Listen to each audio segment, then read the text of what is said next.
Some of you may have heard me share this story of Kurt Vonnegut before. I don't know if it's myth or fact, but it's a story that resonates with me around this time of year. So the story goes like this. Kurt Vonnegut is taking a final exam. The clock is ticking and ticking closer to when the time will be up, and the students will be required to turn in their tests. Yet Vonnegut is nowhere near being done. And the proctor calls out, "Time's up, put down your pencils and bring your papers to me now." All the students, of course, do as the proctor has said, except for Vonnegut, who ignores the proctor and continues writing. Noticing this one student, the proctor reiterates that the student must stop writing and hand in the exam at once. Vonnegut doesn't really care, he just continues writing.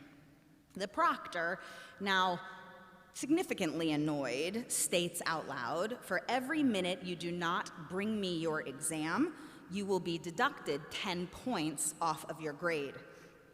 Vonnegut's unfazed. He continues writing for another few minutes, at which point he then puts his pencil down, walks to the proctor with his exam in his hand, looks him straight in the eye, and says, "Do you have any idea who you are talking to?" And the proctor looks at him and says, "No." And Vonnegut says, "Do you know who I am?" And the proctor says, "No." For a third and final time, Vonnegut looks at the proctor and says, "Do you know to whom you are speaking?" And the proctor, now quite annoyed, turns to Vonnegut and says, "I don't know who you are, and I wouldn't care if I did." At which point Vonnegut declares, "Great." He shoves his exam in the middle of the large pile of exams on the table, and he walks away.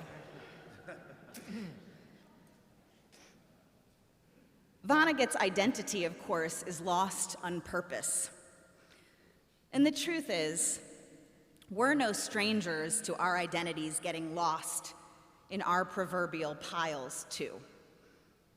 Piles of insecurity or judgment, frustration, reactivity, the piles of circumstances beyond our control, the piles of expectation based on who we were before, or the piles of pressure around who we believe we are supposed to be. These piles are sometimes small and surmountable, but they can be tall and towering too. And when they are this way, they obscure not only the view others have of us, but they obscure our own ability to even see ourselves fully and clearly in whatever present moment we find ourselves, making it difficult for us to know even who we are. Who are you right now, today? Do you know? Have you given yourself the time to take a good and honest look after all we've been through and are still going through? How has this last year, actually more, shaped you, reshaped you? What muscles did you build? Which ones atrophied? What wounds did you suffer? What wounds did you inflict? Which of those wounds are now scarred over and which ones still fester? Which ones do you say are fine, but really they still hurt? To be honest with you, I wrestled with whether or not to verbalize those questions tonight. I know that many of you might be thinking, all that self-betterment stuff that you preach all about all the time, it's fine for normal times. But over a year and a half into this pandemic thing, it's really just enough to get up each morning, isn't it? I get that. There's a part of me that feels that way too, if I'm being honest. But in 1 month, whether we like it or not, we will experience our second High Holy Days still amidst this pandemic. I certainly hope it's the last one like this, but honestly, who knows? And if it's not a pandemic, then there's the possibility that there will be, or already is, something else to merit our saying, "I'll take a pass."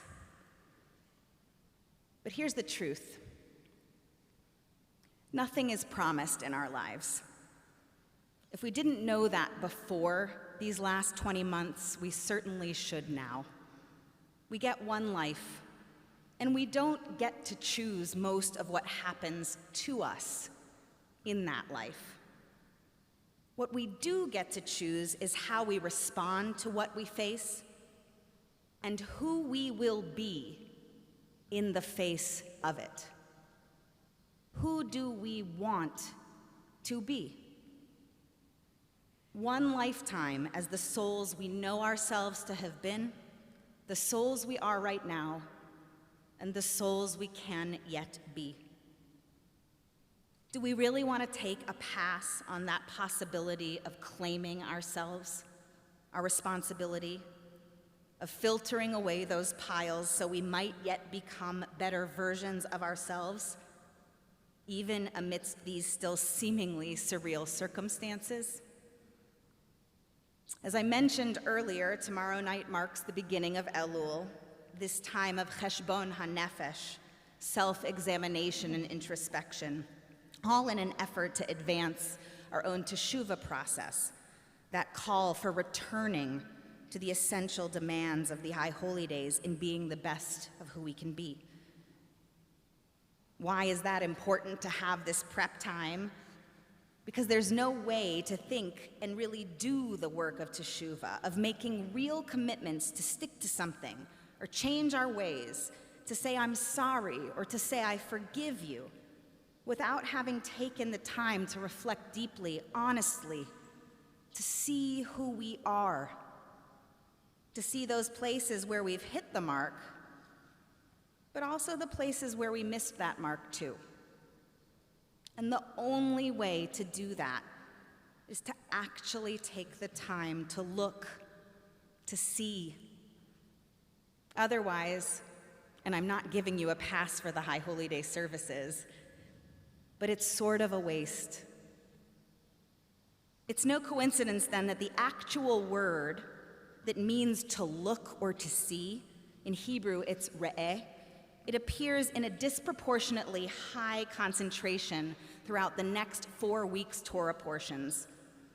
This first portion, this week's, is actually titled Re'eh, seeing, and it opens with this command. See, Re'eh, I have set before you this day a blessing and a curse. As if to say, open your eyes, take a good look. There is a choice to be made. This line, said here in that verse, and then reiterated in the Torah portion just before Rosh Hashanah, repeated again on Yom Kippur itself in the Torah portion, invites us into awareness of the importance of not putting off to some other time the only choice we ever have. Because this day, the text doesn't say that day in some sort of past historical reference. It speaks in the present tense. This day, which is every day, there's a choice to be made between a blessing and a curse. I don't read blessing as reward and curse as punishment, as you might assume it to mean. I read it to mean that every day, every moment, we can choose one of two paths.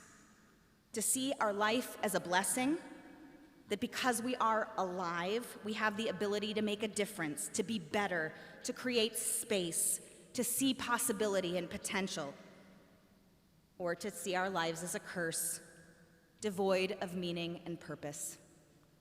To choose blessing doesn't mean putting on rose-colored glasses. Blessing isn't all lollipops and unicorns.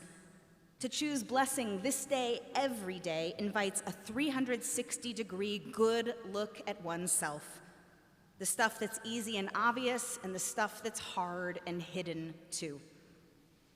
We're the only ones who know where that stuff we've hidden about ourselves is. We're the writers of the map. We're the holders of our own key. So we can come to see and then know ourselves fully, to claim our own agency, and in doing so, become more fully who we are. But there's no one who can be who they are without an honest starting point of knowing who one is, blemishes and all. In her book, The Leadership Gap, author Lolly Daskell reminds us that our greatness lies not in the places where we have everything down, but in the gaps between where we are and where we want to be. We are not just who we think we are, she writes. We are what we hide. Being real is the first step to being great.